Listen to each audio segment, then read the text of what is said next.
लेकिन जिसे बाबा साहब ने लिखा उसे भारत का संविधान कहते हैं। जिसे बाबा साहब ने लिखा उसे भारत का संविधान कहते हैं।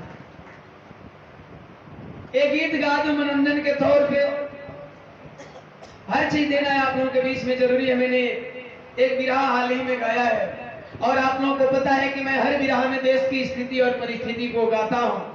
उसमें मैंने एक कव्वाली गाया था। समीक्तर साहब तवज्जो हो, आपने गजब गजब शायराने अंदाज में आपने शेर मारा। मैंने गाया है, किसी शायर ने क्या खूब लिखा है। और जुल्लान से सुल्तानपुरी भाई साहब का गाया हुआ शेर है। मुसीबत में शरीफों की, इतने से घबरा जी वजह तो बहन जी के पीएम पर नहीं भजन। रात रात भर को वो चले के भी पड़ी। छोटे लाल जी हमारे जिला अध्यक्ष हैं, चुनाव लड़ चुके हैं। चुनाव की खट्टी मीठी यादें भी आपको पता है। रात रात भर जगना पड़ता है। हमारे वोटर कुछ मजबूर हैं, वो टूटना नहीं चाहते हैं, बिकना नहीं चाहते हैं, लेकिन उन्हें लोग खरीदना चाहते हैं। तो उन्हें खरीदने से रोकने के लिए आपको रात भर जगना पड़ेगा। तो अभी तो इसलिए मैं टाइम देख रहा हूं कि मैं एक्चुअली बता सकूं कि कितना हुआ है इसे स्पीच में, मैं इसलिए नहीं टाइम देख रहा हूं। अभी तो 3:47 हो रहा है। अभी तक हम लोग 6:15 बजे तक कर सकते हैं, क्योंकि चुनाव में रात रात भर जगना पड़ता है। सर पे चुनाव है, इसलिए आप लोग इस लाइन को याद रखिएगा। मुसीबत में शरीफों की शराफत कम नहीं होती। अध्यक्ष जी मत पूछा कितना टाइम लगे, अब कितना टाइम लगे लोग बैठे ले रहो। खड़ा हो गए लोग, जौनपुर से भागे भागे आ रहे हैं। अब बाद में करिए सर आए बताएंगे ना, फिर लगा डिस्टर्ब करेंगे। हाँ अच्छा, बाबा साहब को मल्यार्पण करने दीजिए। चलिए नजदीक है, लेकिन अब कितना हो दूर रहेगा, दूरी नहीं समझ में आएगी आप लोगों को। ये तो मैं दावे के साथ कह रहा हूं। ये आप लोगों ने प्यार दुलार दिया है अपने भाई को। जौनपुर से रात में मैंने कार्यक्रम किया, जौनपुर से भागे भाग आया केवल नहा करके मीटिंग अटेंड कर रहा हूं, फिर भी समय से आया। मैं कह रहा था मुसीबत में शरीफों की शराफत कम नहीं होती। मुसीबत में शरीफों की शराफत कम नहीं होती, आज नहीं होती। करो सोने के 100 टुकड़े तो कीमत कम नहीं होती। करो सोने के 100 टुकड़े तो कीमत कम नहीं होती। मैं अपनी परिस्थिति नहीं गाऊंगा, अपने समाज की परिस्थिति गाने आया हूं। बहुत नेताओं को देखते हैं कि माइक पकड़ते हैं तो समाज की परिस्थिति कम, अपनी परिस्थिति ज्यादा गाते हैं। हमें ये नहीं लगता समाज की परिस्थितियों का निवारण और निराकरण करने आप खड़े होते हो या अपनी परिस्थिति बताने खड़े होते हो। मैंने इसी कड़ी में लिखा, आज आप लोगों को पता होगा 2 साल से 15 अगस्त पे हमारे देश के आदरणीय प्रधानमंत्री जी कहा करते हैं कि हम अमृत काल में जी रहे हैं। जिन भाइयों को लग रहा है कि आप अमृत काल में जी रहे हो, वो जरा हाथ उठा करके बताएंगे कि आप अमृत काल में जी रहे हो। किसी को लगता है? अगर हाँ में नहीं उठा सकते हो तो ना में उठा लो। आपको लगता है? नहीं लगता है ना? नहीं लगता है ना कि हम अमृत काल में जी रहे हैं? बिल्कुल नहीं लगता। इसलिए मैंने इस लाइन के बाद उस मणिपुर की हादसा को देखते हुए एक लाइन लिखा है। लिखूं कैसे शरीफों की शराफत को कलम रोती। लिखूं कैसे बेशर्मों की बेशर्मी को कलम रोती।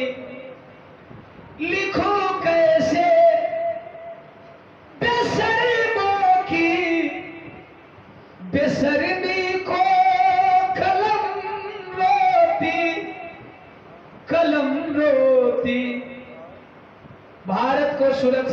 दिलों में रखने वाले लोगों, भारत को सुरक्षित कहने वाले लोगों, आपसे सवाल है, होता भारत सुरक्षित जब, अगर भारत सुरक्षित होता तो, आदरणीय राम अवतार बाबू जी बैठे हैं, होता भारत सुरक्षित जब ये हालत तब नहीं होती, होता भारत सुरक्षित जब ये हालत तब नहीं होती। हालत कौन सी हो रही है, जरा इस पे आप लोग ध्यान देंगे। जहां पत्थर की देवी की पूजा हर रोज होती है, यहां क्या हो रहा है?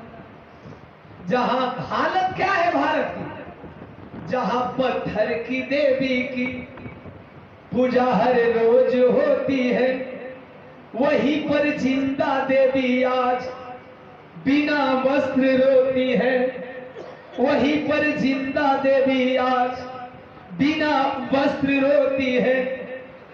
जहां माटी के मूर्त को, नवरात्रि चल रहा है भाई, गांव-गांव माटी की मूर्तियों को कपड़ा पहनाया जाएगा, सजाया जाएगा, लाइट बत्ती जलाई जाएगी, धूप दशांत जलाया जाएगा, अपना माई के पूजा होके चाहे नहीं, वो माई के पूजा जरूर हुई।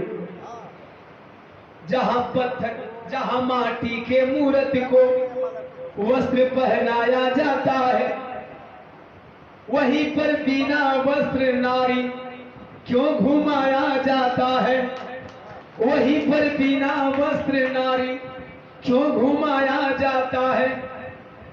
जहां पर बेटी पढ़ाओ, ये मेरा भारत कितना महान है, यहाँ के फर्जी नेता बेटी बचाओ बेटी पढ़ाओ का नारा लगाते हैं, हम बहुजनों को चूतिया बनाते हैं। हम कभी कभी कह देते हैं हमें तो अपनों ने लूटा, गैरों में कहा दम था। मेरी कश्ती वहां डूबी जहां पानी कम था। जहां पर बेटी बचाओ बेटी पढ़ाओ का नारा, उसी भारत में एक बेटी का परिवार क्यों हारा, उसी भारत में एक बेटी का परिवार क्यों हारा। जहां पर बिकने के लिए फिल्म बाइकाट होता है, मैं किसी फिल्म का प्रमोशन नहीं करने आया हूं। शाहरुख खान की एक फिल्म आई थी कुछ दिन पहले, पठान, हाल ही में एक फिल्म आई है जवान, मैं कहूंगा आप जवान को जरूर देखेंगे। पठान भी बहुत बढ़िया देशभक्ति मूवी है, केवल बिकनी को निकाल दिया जाए। हालांकि एक हीरोइन है, बिकनी पहन लिया तो कौन बड़ी भूल कर दी भाई। आज आपकी बहु बेटियां बिकनी पहन करके घूम रही है। फिल्म को बिकनी पहनने पे शर्म खाने वाले लोग, फिल्म की हीरोइन को बिकनी पहनने के बाद शर्मसार होने वाले लोगों, जब आपकी बहन बेटियां अधकट्टी पहन करके चलती है तब आपको शर्म नहीं आती, तब आप शर्मसार नहीं होते हो। और एक फिल्म की हीरोइन बिकनी पहन लेती है तो आपके देश की भावनाएं आहत होती है, आपकी अस्मिता आहत होती है, आपकी धार्मिक भावनाएं आहत होती है। यार कैसे हो? चमकदर साहब ने बड़ी ऊंची लाइन कही कि जाति जानवरों में होती है। मैंने एक बार संत जी का बिरहा गाया, उसमें भी मैंने जाति को डिफाइन किया है, जाति को परिभाषित किया है, जाति का मैंने क्लियरेशन किया है। जाति जानवरों में होती है, मानव में नहीं होती है। मानव को जाति बना करके रखे हो, जाति में बांट करके रखे हो, तब तुम्हारी भावनाएं आहत नहीं होती है। भावनाएं आहत तब होगी जब रोड पे हाथी मर जाएगा, भावनाएं आहत होगी जब रोड पे गाय मर जाती है। हाथी के मरने से, गाय के मरने से तुम्हारी भावनाएं आहत होती है। जब देश की बहु बेटियां लुटती है, एक दलित की हत्या होती है, तब तुम्हारी भावनाएं आहत नहीं होती है, तुम्हारा जमीर मर जाता है। तो मैंने लिखा, जहां पर बिकनी के लिए फिल्म बाइकाट होता है, वहीं पर बेटी लुट गई कैसे बर्दाश्त होता है, वहीं पर बेटी लुट गई कैसे बर्दाश्त होता है। आपकी बहु बेटियां रोज लुट रही हैं, आप कैसे बर्दाश्त कर लेते हो? गाय के मरने के बाद चक्का हाथी के मरने के बाद चक्का जाम कर देते हो। जब तुम्हारे समाज की बात आती है पूरा देश चलने लगता है, लेकिन जब Dalit, backward, SC, ST, OBC, minority की बात आती है तब तुम्हारी भावनाएं आहत नहीं होती है। एक ऐसा तेरा धर्म है। धर्म है या धंधा है? धर्म है या धंधा है? एक चीज और कहना चाहूंगा। आइए, मैंने बोला ना कि मैं नहीं उगने वाला हूं तब तक हमारे पदाधिकारी मंच में मंचासीन हो जाएंगे। नारा लगेगा।